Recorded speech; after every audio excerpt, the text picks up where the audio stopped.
Miguel de Cervantes Saavedra. Lugar y fecha de nacimiento: Alcalá de Henares, España, el 29 de septiembre de 1547.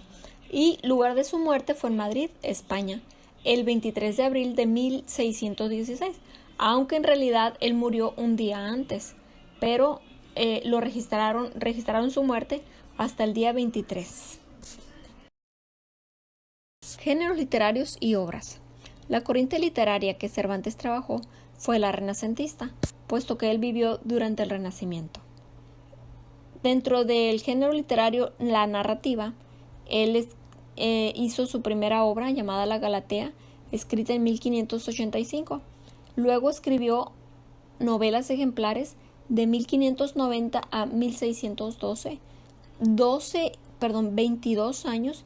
En este tiempo él escribió 12 novelas ejemplares cortas, y estas son La Gitanilla, El amante liberal, Rinconete y Cortadillo, La española inglesa, El licenciado Vidriera, La fuerza de la sangre, El celoso extremeño, La ilustre fregona, Las dos doncellas, La señora Cornelia, El casamiento engañoso y El coloquio de los perros.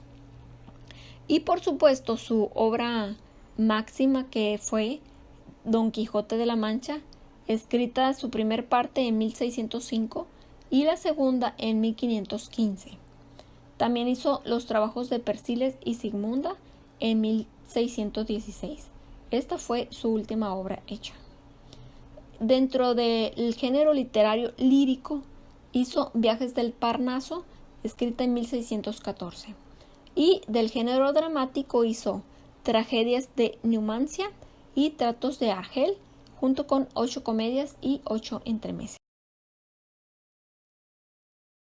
Infancia de Cervantes.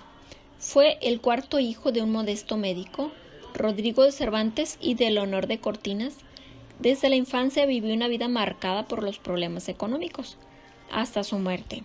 En 1551 la familia se trasladó a Valladolid en busca de mejor fortuna, pero la inestabilidad familiar y los vaivenes azarosos de su padre, quien fue encarcelado por deudas ahí en Valladolid, determinaron que la formación de Cervantes, aunque extensa, fuese más bien improvisada, y es probable que frecuentara las universidades de Alcalá, Salamanca, puesto que en sus textos aparecen descripciones de la picaresca vida estudiantil de la época. Vida adulta de Cervantes. Ya con 22 años salió de España, probablemente a causa de algún problema con la justicia. Llegó a Roma e ingresó a la milicia, donde participó en una batalla muy famosa llamada la Batalla de Lepanto, en 1571. Y en este combate naval contra los turcos fue herido de un arcabuzazo en la mano izquierda, quedándole de esta forma inmovilizada. Por eso se le llegó a llamar como el Manco de Lepanto. Cuando regresaba de vuelta a España en 1575, tras varios años de vida en la guarnición de Cerdeña, Lombardía, Nápoles, Sicilia, donde había adquirido un gran conocimiento en la literatura italiana, la nave en la que viajaba él y su hermano Rodrigo fue abordada por piratas turcos, quienes los secuestraron a los dos y fijaron un rescate muy caro. 500 escudos de oro fue la cantidad que fijaron estos piratas turcos, y fue una cantidad prácticamente inalcanzable para su familia, puesto que ellos eran muy pobres. Y pues ellos dos se ven obligados a permanecer en cautiverio durante 5 largos años.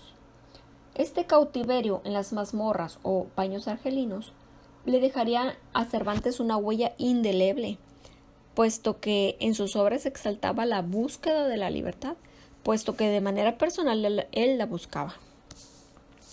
Ya en 1580, 2 monjes trinitarios pagaron por él los 500 escudos que pedían, y fue así como quedaron en libertad los dos, tanto Cervantes como su hermano Rodrigo. Ya en España, tras 11 años de ausencia, contaba Cervantes con 33 años y había pasado los últimos 10 entre la guerra y la prisión. Cervantes encontró a su familia en una situación aún más penosa, por lo que se dedicó a realizar encargos para la corte durante algunos años. En 1584 tuvo su única hija, Isabel Saavedra, hija de Ana de Rojas o Ana de Villafranca, y en ese mismo año se casó con Catalina Salazar de Palacios. En 1585, es decir, un año después, empezó a producir, a publicar, y su primer novela fue La Galatea.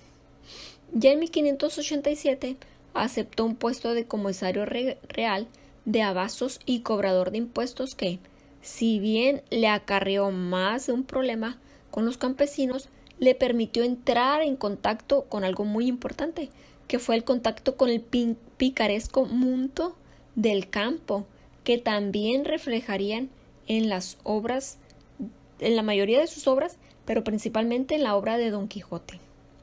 A propósito de esta obra, la máxima obra de Cervantes fue escrita en dos partes.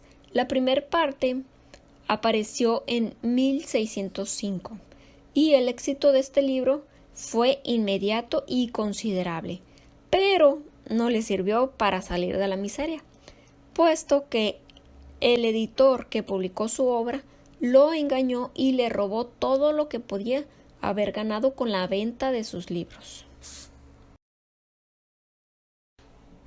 Don Quijote de la Mancha es la obra cumbre de este escritor. Esta obra aborda grandes temas que atañen a la humanidad, como el amor, la justicia, la familia, la amistad.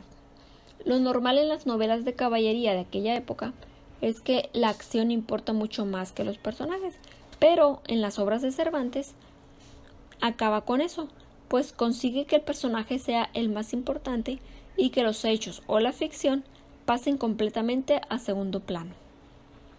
Se puede decir también que estamos ante la obra humanística más importante de todos los tiempos, una obra que aportó realismo y en la que abundan las burlas a la fantasía, las críticas sociales y la importancia de los valores psicológicos. Su propósito era claro: ridiculizar las novelas de caballería. Para ello creó la figura de un hidalgo que había enloquecido completamente tras leer miles de libros de caballería. Así, el aventurero y loco hidalgo se lanzó a la aventura basándose en los ideales caballerescos, satirizando todo lo que envolvía este tipo de lectura tan arraigada y apreciada dentro de la sociedad de la Edad Media. Es la primera novela polifónica de la literatura. Significa que Cervantes interpretó la realidad desde varios puntos de vista. Y Don Quijote, esta obra, supuso un antes y un después. Es decir, fue un parteaguas en la literatura, puesto que fue diferente, creativa e ingeniosa. Un ejemplo de costumbrismo que ha sabido mantenerse por más de 400 años de manera intacta, siendo hoy por hoy estudiada por un sinfín de países diferentes y convirtiéndose en el referente de autores realmente destacados de la literatura universal. La importancia de Don Quijote de la Mancha se hace latente al observar que una de las obras más reeditadas y traducidas del mundo, convirtiéndose no solo en una obra cumbre de la literatura española, sino en una obra importantísima dentro de la literatura universal. Fue el primer bestseller moderno. Es traducido a más de 140 idiomas. Los expertos parecen estar de acuerdo en que este ingenioso hidalgo, Don Quijote de la Mancha, habría vendido más de 500 millones de ejemplares desde su publicación en 1605. Unos datos que lo convierten en la novela más vendida de la historia en la literatura, y como libro fue solo superado por el Corán, la Biblia, el Libro Rojo de Mao. El Quijote supera así los impresionantes números del fenómeno Harry Potter, Historia de dos ciudades de Dickens El Señor de los Anillos o El Principito. Mientras los grandes poetas del Siglo de Oro, contemporáneos de Cervantes, como lo fue Francisco de Quevedo, Luis de Góngora, Lope de Vega, ellos sí gozaban de una sólida posición económica o de algo muy importante, que es de la protección aristócrata, a diferencia de Cervantes, que principalmente el haber publicado la obra de Don Quijote de la Mancha le sirvió para publicar otras obras que ya tenía escritas, como novelas ejemplares, El viaje del Parnaso y las comedias y entremeses. En 1615, meses antes de su muerte, envió a la imprenta la segunda parte del Quijote, con la que quedaba completa la obra que lo sitúa como uno de los más grandes escritores de la historia, como el fundador de la novela moderna. Cervantes falleció en Madrid a la edad de 68 años a causa del diabetes. Él falleció en la conocida Casa de Cervantes en el barrio de las Letras o barrio de las Musas. Cervantes deseó ser enterrado en la iglesia del convento de las Trinitarias Descalzas, ya que cuando fue llevado preso en Argel, la congregación de los Trinitarios hicieron de intermediarios y recogieron fondos para que él y su hermano Rodrigo fueran liberados. Por eso él se sentía muy agradecido con ellos. En conclusión, Miguel de Cervantes Saavedra tuvo una vida muy complicada, lleno de problemas económicos y familiares. Se le consideró el padre de la novela moderna y él es el autor de la novela más importante de toda la literatura, llamado Don Quijote de la Mancha.